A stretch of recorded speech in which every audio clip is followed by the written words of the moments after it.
हे beautiful souls, कैसे हैं आप सब।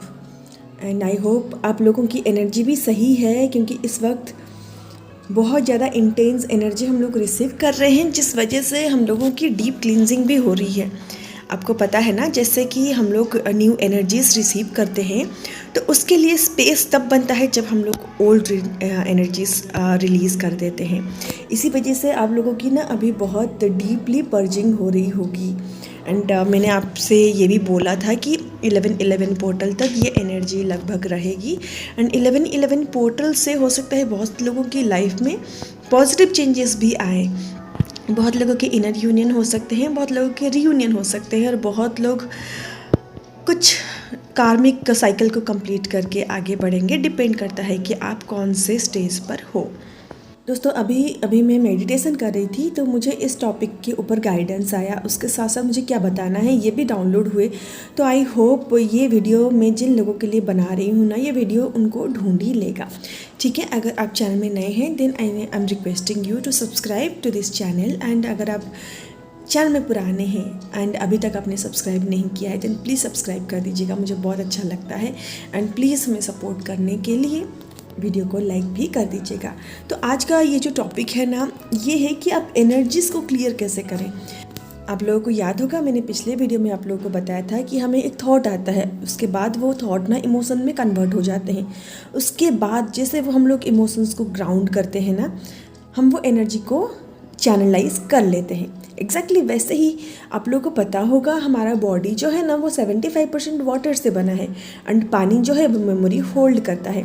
एग्जैक्टली वैसे ही हमारे जो इमोशंस हैं, जो एनर्जी है, जो स्टक एनर्जी है, जो पास्ट के एनर्जी है, वो कहीं ना कहीं हमारे बॉडी के अंदर ही स्टोर है।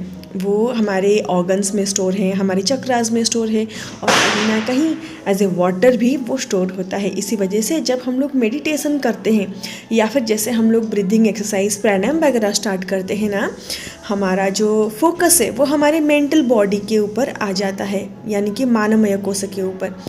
तो जैसे हम लोग मेडिटेशन करते हैं ना, हमारे जो स्टक इमोशन से स्टक एनर्जीज होती है वो एज ए वाटर रिलीज़ होने लगता है, यानी कि आंसू के रूप से वो बाहर आने लगता है।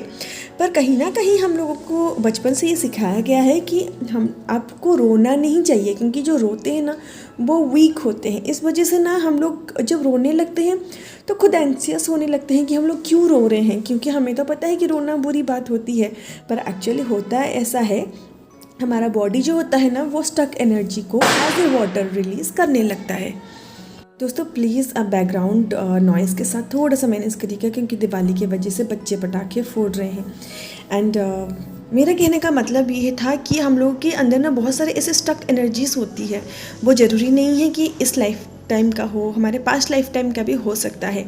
और जो भी पेन होते हैं ना, एंड जो भी ट्रॉमास होते हैं, जो भी ब्लॉक्स होते हैं, वो कहीं ना कहीं पानी के रूप में बाहर आने लगता है। इस वजह से जब भी आप मेडिटेशन करते हो या फिर जब भी आप कोई हीलिंग करते हो, अगर आपको रोना आ रहा है then allow yourself for crying, okay. क्योंकि आप जब रोते हो ना, आप ही की ही स्टक एनर्जी रिलीज़ होने लगती है। आप ये नोटिस करिएगा, जब भी आप रो लेते हो उसके बाद आपको बहुत अच्छा महसूस होता है।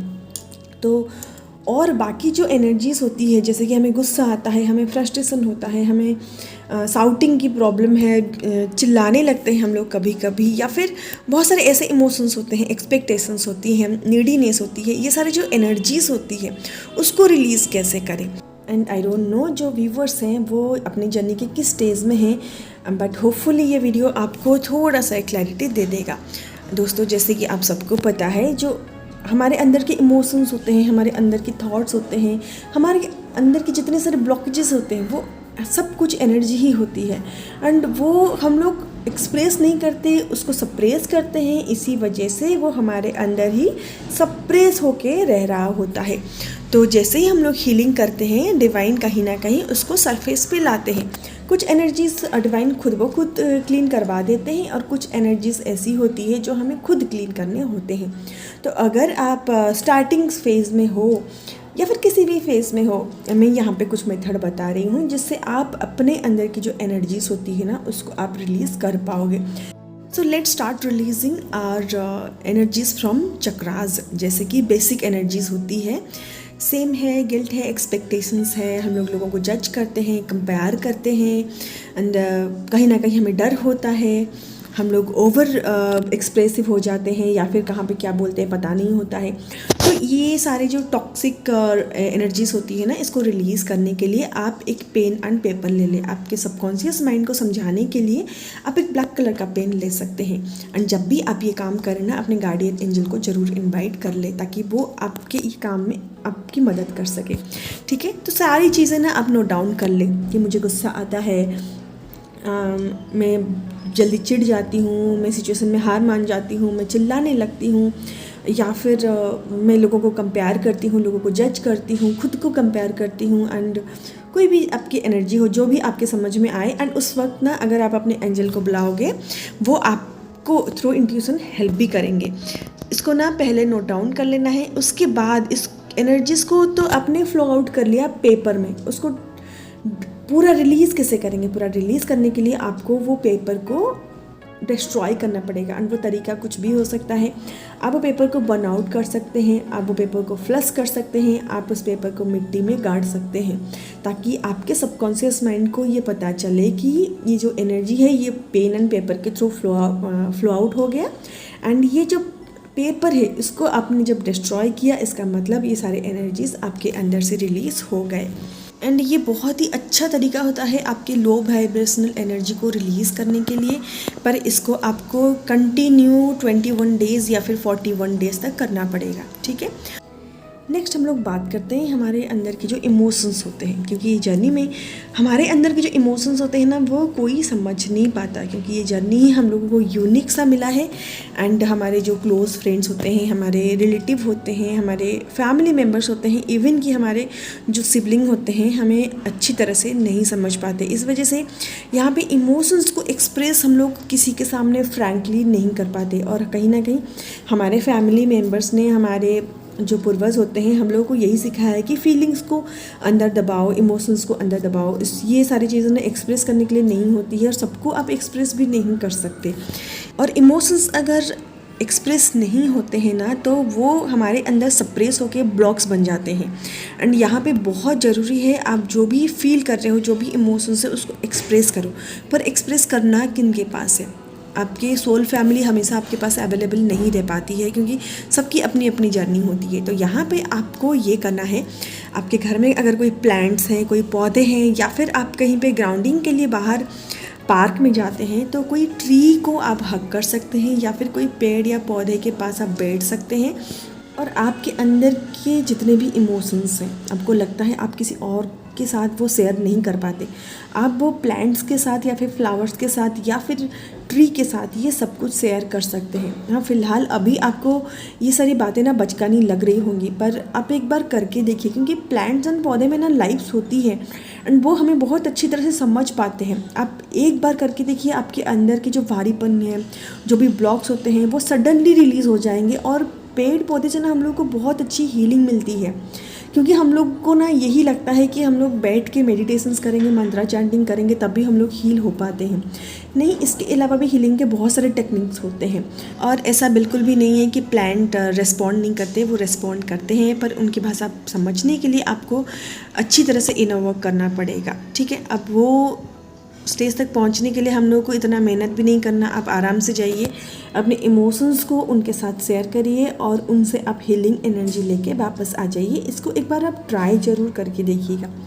थर्ड हम लोग आते हैं हमारे फीलिंग्स के ऊपर, क्योंकि 3D वर्ल्ड में जहाँ पे आप लोगों को ये बताया जाता है कि फीलिंग्स जैसा कुछ नहीं होता, फीलिंग्स तो चेंज होते रहते हैं और डीएम में ऐसा क्या रखा है, अगर डीएम नहीं आ रहा है देन आपको मूव ऑन कर लेना चाहिए, आपको अपने सोलमेट को चूज़ कर लेना चाहिए, या फिर वो जिस सोसाइटी में बड़े हैं उनकी फीलिंग्स कंटिन्यू चेंज होते रहते हैं एंड उन लोगों के लिए मूव ऑन करना बहुत आसान हो जाता है। वहाँ पे आप अपनी ट्रू फीलिंग्स कैसे शेयर कर सकते हैं किसी के साथ, क्योंकि आप बता तो रहे होंगे अपने दोस्त को कि मेरे डीएम को लेके मेरे अंदर इतने सारे फीलिंग्स हैं, तो उनके सबकॉन्शियस माइंड में कहीं ना कहीं ये आ रहा होगा, ये कौन सी बड़ी बात है, कहीं किसी और को चूज़ करके देख लो। तो 3D पर्सन्स है, क्योंकि जो जर्नी में होता नहीं है उन लोगों के लिए जर्नी को समझना बहुत ही ज़्यादा डिफ़िकल्ट हो जाता है। तो जब भी बात फीलिंग्स पे आती है ना, तो हम लोगों को बहुत ही सोच समझ के किसी सोल को चूज़ करना पड़ता है कि किन के पास शेयर करें एंड कौन हमारे फीलिंग्स को बहुत अच्छी तरह से समझ पाएगा। तो यहाँ पे मैं आपको एक रामबाण बता रही हूँ। आपके जो फीलिंग्स होते हैं ना, वो फील करने के लिए ही होते हैं, ठीक है। जो भी फीलिंग्स है, आपको दुख हो रही है, आपको तकलीफ़ हो रही है, आपको पेन हो रहा है, जितने सारे फीलिंग्स आ रहे हैं आपके अंदर, आपकी डीएम के लविंग एनर्जी आपको फील हो रही है, वो सारे एनर्जीज़ को आप ग्राउंड कैसे करें। तो यहाँ पे आप लोगों को ना अपने ही फीलिंग्स को महसूस करना है, यानी कि feel your feelings, that's the only की, ठीक है। आप यहाँ पे खुद का साथ खुद दे सकते हो। This is also a part of self love and this is the key of self love. आपके अंदर जो भी फीलिंग्स है, आपको आपकी डीएम की बहुत याद आ रही है, उसको फील करिए। हाँ, मुझे अपने डीएम की बहुत याद आ रही है, तो वहाँ पे आप अपना सहारा खुद बन सकते हैं। वहाँ पे आप अपने ही पार्ट को सेल्फ लव से ही नर्चर कर सकते हैं। इसी वजह से ही अनकंडीशनल लव को दुनिया का सबसे हाई वाइब्रेशनल एनर्जी बोला गया है, क्योंकि जहाँ जहाँ पे भी आपके अंदर ऊंड है, जहाँ जहाँ पे आपके अंदर खालीपन है, वहाँ पे आप खुद को सेल्फ लव से ही रिपेयर कर सकते हो या फिर नर्चर कर सकते हो। इसके बाद आता है फियर। दोस्तों, फियर एक ऐसी एनर्जी है जो आपके कोर में ही बैठा हुआ है, जो आपके डीएनए में ही ट्रांसफ़र होते हुए आया है, आपके पूर्वजों से, आपके फैमिली लाइन से ही आपको वो एज ए गिफ्ट आपको मिला है। तो उसको रिलीज़ करने के लिए आप फर्स्ट ऑफ ऑल जो बेसिक फियर है, जो आपको आपके सामने दिखाई दे रहे हैं ना, उसको रिलीज़ करने के लिए आप राइट एंड बर्न मेथड का इस्तेमाल कर सकते हो। पर बाकी जो फियर है ना, वो आपको एज ए चैलेंजेस डिवाइन खुद ही सामना करवाएंगे, क्योंकि आपके जो कोर में फियर होते हैं ना, वो फियर की वजह से ही आप चैलेंजेस को फेस नहीं कर पाते हो, आप कोई सिचुएशन को फेस करने से डरते हो। इस वजह से इस जर्नी में आपको वो सारे सिचुएशन को फेस करने पड़ेंगे, वो चैलेंजेस आपको दिए जाएंगे, जिससे आप खुद ही डील करोगे एंड खुद ही ओवरकम करोगे। And by doing this only आप अपने पावर को पहचानोगे, आप अपने पोटेंशियल को पहचानोगे। एंड ये जब डिवाइन टाइम आएगा, डिवाइन अपने तरफ से, अपने तरीके से आप लोगों को चैलेंजेस देंगे, सिचुएशन देंगे, ताकि आप उससे ओवरकम कर पाओ एंड अपने पावर को पहचान पाओ। तो दोस्तों, आज के लिए बस इतने ही थे। आपको अगर ऐसे कोई एनर्जीज़ का सामना करना पड़ रहा है, जिससे आप कैसे ओवरकम करोगे, वो एनर्जी को कैसे रिलीज़ करोगे, समझ नहीं पा रहे हो, देन आप मुझे पर्सनली मैसेज कर सकते हो। मेरा नंबर डिस्क्रिप्शन बॉक्स में है। दोस्तों, मैं असेंशन पाथ में एंड ट्विंकलिंग पाथ में सोल्स को गाइड करती हूँ। Reiki healing and reiki course भी प्रोवाइड करती हूँ। Past life regression, crystal healing, candle healing, subconscious healing and akashic record वगैरह भी करवाती हूँ। उसके साथ साथ हम लोग टैरो रीडिंग भी करते हैं। अगर आप लोगों को लगता है कि मैं आपकी मदद कर सकती हूँ, देन आप डिस्क्रिप्शन बॉक्स में से मेरा नंबर लेके मुझसे कांटेक्ट कर सकते हैं, ठीक है। तो आज के लिए बस इतना ही। आप अपना हीलिंग करते रहिए। मिलते हैं नेक्स्ट वीडियो में। पर जाने से पहले आप चैनल को सब्सक्राइब जरूर कर दीजिएगा एंड वीडियो को एक लाइक जरूर कर दीजिएगा। चलिए दोस्तों, अपना ख्याल रखिए। Bye bye.